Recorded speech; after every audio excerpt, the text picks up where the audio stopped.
तर मित्रांनो पहा, आपण जो कचरा टाकतोय ते असे मुके जनावर खाता येतं मित्रांनो.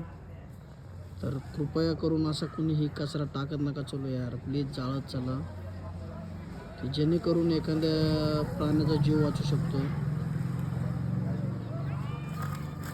हे पहा, असे खाण्याच्या शोधामध्ये करते.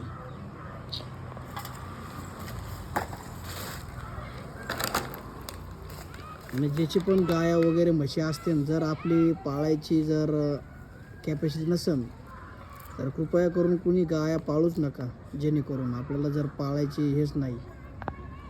मित्रांनो, ज्यावेळेस गायांना पिशव्या पोटामध्ये त्यावेळेस त्यांना भरपूर प्रमाणात त्रास होतो, पोट फुगतंय आणि गायीचा त्याच्यामध्ये मृत्यू पण होऊ शकतो. जर पाळता येत नसेल, जर त्यांना खायची आपल्याला दानत नसेल तर प्लीज गाया पाळू नका कोणी. हे बघा किती भारी भारी गाय आहेत, बघा तुम्ही आज एवढं भारी गाय आहेत. शिंग बघा कसे आहे, एकदम व्यवस्थित, एवढं चांगल्या गाया.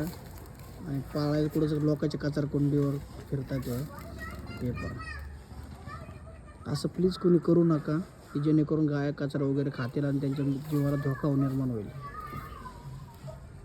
जर पाळायचं त्यांचं दूध प्यायला तुम्हाला बरं वाटतं, पण त्यांना चारा खाऊशी वाटत नाही, गावालाशी वाटत नाही आहे. चला, काय वाटलं चुकीचं बोललं असेल तर माफी असावी.